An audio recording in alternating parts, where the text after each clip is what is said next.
প্রিয় দর্শক, আসসালামু আলাইকুম। আজ আমি আপনাদেরকে জানাবো এবং শেখাবো শত্রুকে উচ্ছেদ করার তাবিজ সম্পর্কে। কিভাবে আপনি আপনার শত্রুকে তার বাড়ি থেকে অথবা তার এলাকা থেকে তাড়িয়ে দিতে পারবেন। এছাড়াও কোনো শত্রু যদি শত্রুতার কারণে বা অন্যান্য উদ্দেশ্যে আপনার ক্ষতির জন্য আপনার বাড়িতে অথবা সে অপর ব্যক্তির বাড়িতে অবস্থান করে, সেক্ষেত্রে তাকে তাড়িয়ে দেওয়ার জন্য বা তাকে উচ্ছেদ করার জন্য আজকের এই তাবিজটি খুবই পরীক্ষিত।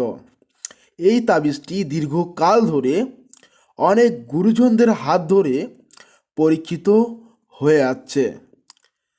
ইতিমধ্যে অনেকেই আমাদেরকে জানিয়েছেন আসলে এই তাবিজটি খুবই পরীক্ষিত। তো এই তাবিজের উপর একটি ভিডিও নির্মাণ করার জন্য এর আগেও আমি এই তদবিরের বিষয় নিয়ে কাজ করেছিলাম, আশা অনুরূপ ফলাফল পেয়েছি আলহামদুলিল্লাহ। আল্লাহ তাআলা প্রত্যেক কাজের জন্য সফলতা দিয়েছেন।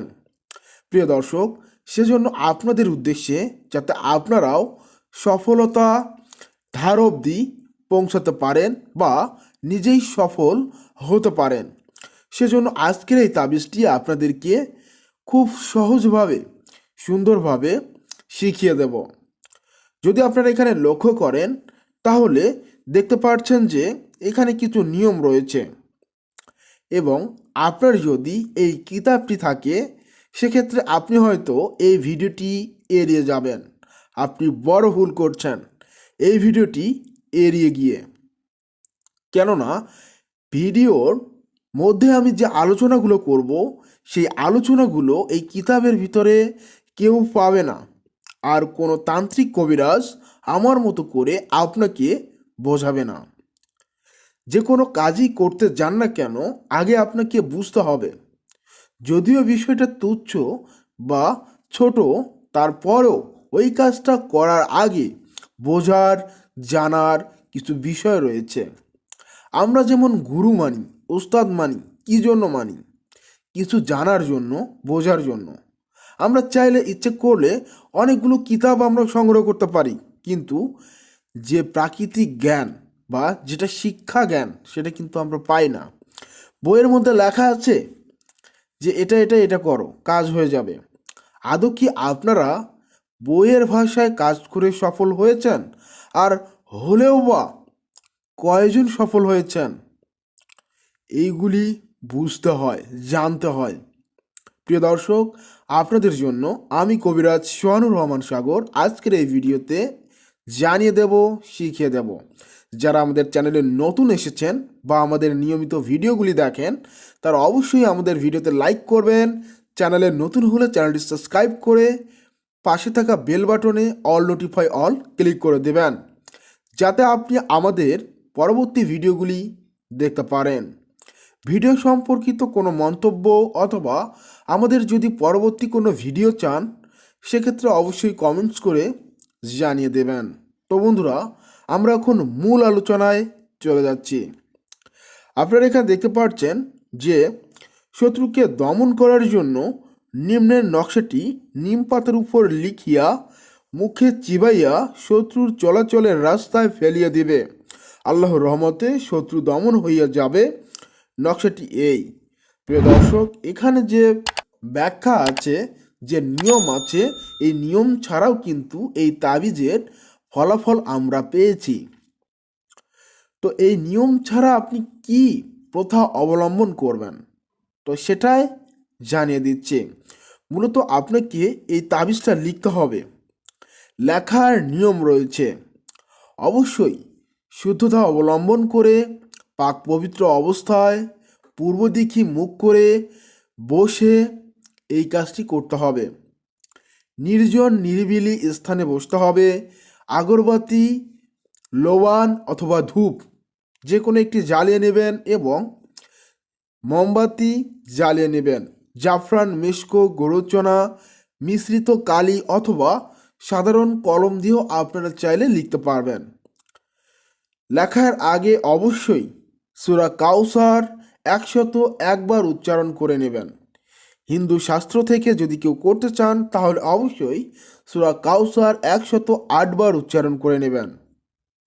এখন আপনারা সূরা কাউসার স্ক্রিনের মধ্যে দেখতে পাচ্ছেন। আপনাদের প্রত্যেকের সুবিধার জন্য সূরা কাউসার বাংলায় লিখে দিলাম। প্রিয় দর্শক, এই সূরা উচ্চারণ করতে হবে আপনি যখন এই তাবিজটি লিখতে যাবেন। উচ্চারণ করার পর আপনি কোন নিয়াতে এই কাজটি করতে চাচ্ছেন সেই নিয়াত আপনার মনে জাগরিত করতে হবে। যেমন, আমি অমুকের ছেলে অমুককে এই তাবিজের বদৌলতে বা এই তাবিজের ওসিলায় তাকে বাড়ি থেকে বা এলাকা থেকে বা আপনার বাড়ি থেকে যেন আপনি তাড়িয়ে দিতে চান, এরকম একটা রাগ, এরকম একটা খ্যাপ, এরকম একটা অভিমান নিজের ভিতর জাগ্রত করে নেবেন। নেয়ার পর ক্ষিপ্ত অবস্থায় আপনি এই তাবিজটি নিম পাতার উপর লিখবেন। প্রিয় দর্শক, আপনাদের সুবিধার জন্য আরও কিছু নিয়ম রয়েছে, যেমন ভোজপত্র। আপনারা অনেকেই মুদির দোকানে বা অন্যান্য দোকান থেকে ভোজপত্র সংগ্রহ করতে পারবেন। অনেক কম মূল্যে আপনি ভোজপত্র সংগ্রহ করে ভোজপত্রও লিখতে পারবেন, কোনো সমস্যা নেই। যদি কিতাবের ভিতর এটা বলা হয়ে থাকে যে আপনাকে এই তাবিজটি লিখতে হবে, লেখার পর কি করতে হবে, শত্রুর চলাচলে পুঁতে রাখতে হবে, এখানে একটি নিয়ম উল্লেখ করা হয়েছে। আজকের এই তাবিজটির পরীক্ষিত বিদ্যা আপনাদেরকে শেয়ার করব। এই বিদ্যাটি হলো যে আপনারা মূলত এই তাবিজ 7টা লিখবেন। কয়টা লিখবেন? 7টা লিখবেন। যদি আপনি জাতনিমের পাতার উপরে কলম দিয়ে লিখতে পারেন তাহলে আপনি লিখতে পারেন, কোনো সমস্যা নেই। আপনি চাইলে জাতনিমের পাতার উপর লিখতে পারবেন।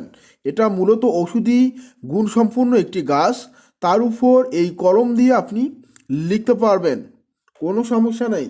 যদি না লিখতে পারেন পাতার উপর, সেক্ষেত্রে আপনি ভোজপত্র সংগ্রহ করে নেবেন। নেয়ার পর এই মূল্যবান তাবিজটি সেখানে লিখবেন।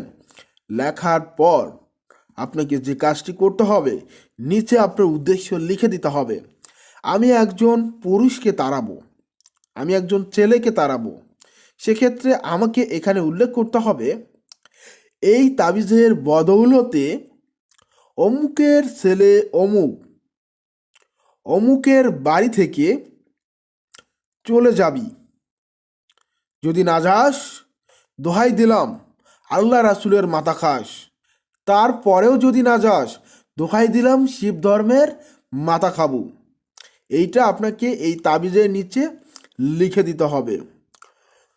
যখন এই যে তাবিজের নিচে এটা আপনি লিখে দিলেন, এটা আপনি কিন্তু বাংলা দিয়েও লিখতে পারবেন, আরবি দিয়েও লিখতে পারবেন, কোনো সমস্যা নাই। এ ধরনের প্রাসঙ্গিক কিছু শব্দ লিখতে হবে। লেখার পর এই তাবিজটি ভাঁজ করে নিতে হবে, আর আপনাকে মোট 7টি লিখতে হবে। লেখার পর প্রতিটা তাবিজ আপনি ভাঁজ করে নেবেন, মানে মুড়িয়ে নেবেন, ছোট করে নেবেন। তারপর আপনাকে যে কাজটি করতে হবে, একটি তাবিজ আগুনের নিচে অর্থাৎ চুলোর নিচে পুঁতে দিতে হবে। আরেকটি তাবিজ আপনাকে নদীতে ভাসিয়ে দিতে হবে। আরেকটি তাবিজ আপনাকে কবরস্থান অথবা শ্মশানে পুঁতে দিতে হবে। আরেকটি তাবিজ আপনাকে কোনো উঁচু ডালের বৃক্ষে লটকিয়ে দিতে হবে। আরেকটি তাবিজ আপনাকে যদি সম্ভব হয় সেই ব্যক্তিকে ধৌত করে পান করানো, তাহলে ধৌত করে তাকে পান করাবেন। আরেকটি তাবিজ আপনি সেই ব্যক্তির চলাচলের পথে পুঁতে রাখবেন। এবং সর্বশেষ যে তাবিজটা থাকবে, এই তাবিজটা আপনি সুন্দর করে মাদুলিতে ভরে এই তাবিজটি আপনি আপনার নিজের কাছে রাখবেন। যখনই আপনার শত্রুর উপর খ্যাপ বা রাগ সৃষ্টি হবে, তখন সূরা কাউসার পাঠ করে তাবিজের উপর ফু দিবেন এবং সূরা কাউসার পাঠ করার পর শত্রুর অমঙ্গল কামনা করবেন এবং যে নিয়তে এই তাবিজটি করেছেন সেই নিয়তটি উল্লেখ করে তাবিজের উপর ফু দিবেন। ফু দেওয়ার পর এই তাবিজটি আপনাকে সেই ব্যক্তির রুমে বা ঘরে রেখে দিতে হবে। যদি এটাও সম্ভব না হয় তাহলে এই তাবিজটি টানা 7 দিন পর্যন্ত নতুন করে লিখতে হবে এবং আগুনে জ্বালিয়ে দিতে হবে। আপনার এই কাজটি প্রক্রিয়াধীন রাখুন। ইনশাআল্লাহ আপনার শত্রু 7 দিনে অথবা 1 মাসের ভিতরেই সে তার নিজ এলাকা থেকে পরিত্যাগ করবে, অথবা সে তার নিজ বাড়ি থেকে, অথবা আপনার যদি বাড়িতে অবস্থান করে, অথবা তার নিজ এলাকা থেকে সে অবশ্যই পরিত্যাগ করবে। প্রিয় দর্শক, আজকের এই ভিডিওটি কেমন লাগলো অবশ্যই এই ভিডিওর কমেন্ট বক্সে কমেন্ট করে জানাবেন এবং আগামীতে আপনাদের কী ধরনের ভিডিও প্রয়োজন সেটিও কমেন্ট করে জানাবেন। এখন আসি, আপনারা কবে এবং কোন সময় এই তাবিজটি লিখলে ফলাফল পাবেন। এই তাবিজটি লেখার জন্য শনিবার অথবা মঙ্গলবার নির্বাচন করা অতি উত্তম এবং এটা মাথায় রাখবেন, মহান আল্লাহ তাআলার কুদরতিময় সময়গুলো অতিক্রম করার পর আপনাকে এই তাবিজটি লিখতে হবে। মূল কুদরতিময় সময়গুলো যে লগ্নে অবস্থান করে সেই লগ্নগুলি খুবই শক্তিশালী। সেজন্য আমরা তাবিজ কবজ করার ক্ষেত্রে সেই শক্তিশালী লগ্নগুলোকে অবলম্বন করে কাজটি আরম্ভ করব। আমরা যদি এই কাজটি শনিবার দিন করি তাহলে আমাদেরকে রাতে করতে হবে। রাতে যদি আমরা করি তাহলে আমাদেরকে সময় নির্বাচন করতে হবে। কোন সময় করবেন আপনাদেরকে বলে রাখি, ভালোভাবে শুনুন। এই তাবিজটি লেখার ক্ষেত্রে আপনাকে যে সময়টি নির্বাচন করতে হবে শনিবার রাত 11টা থেকে 12টা পর্যন্ত, 11টা থেকে 12টা পর্যন্ত। আর যদি মঙ্গলবার থেকে আরম্ভ করেন তাহলে 10টা থেকে 11টা পর্যন্ত। মূলত রাতের নিয়মটা আপনাদেরকে জানিয়ে দিলাম। দিনেরও লগ্ন আছে, এই লগ্নগুলি আলাদা এক সময় আলোচনা করব। তো এটা রাতের লগ্ন, আপনারা রাতে এই কাজটি করবেন, এই লগ্নে এই সময়ে বসে এই কাজগুলি করবেন, অর্থাৎ তাবিজ লেখাগুলি সম্পূর্ণ করবেন। তারপর যখন সময় সুযোগ বুঝে আপনি করতে পারবেন সেক্ষেত্রে আপনি কিন্তু এটার প্রয়োগ করতে পারবেন, কোনো সমস্যা নাই। আশা করি আজকের এই ভিডিওটি আপনাদের প্রত্যেকের ভালো লেগেছে। যদি ভালো লেগে থাকে অবশ্যই ভিডিওতে লাইক করে আমাদের সাথে থাকবেন এবং আমাদের চ্যানেলটি সাবস্ক্রাইব করতে ভুলবেন না। প্রিয় দর্শক, আমি কবিরাজ সোহানুর রহমান সাগর বিদায় নিচ্ছি। দেখা হবে নতুন একটি ভিডিওতে। সে পর্যন্ত সকলেই ভালো থাকুন, সুস্থ থাকুন। খোদা হাফেজ। আসসালামু আলাইকুম ওয়া রাহমাতুল্লাহি ওয়া বারাকাতুহু।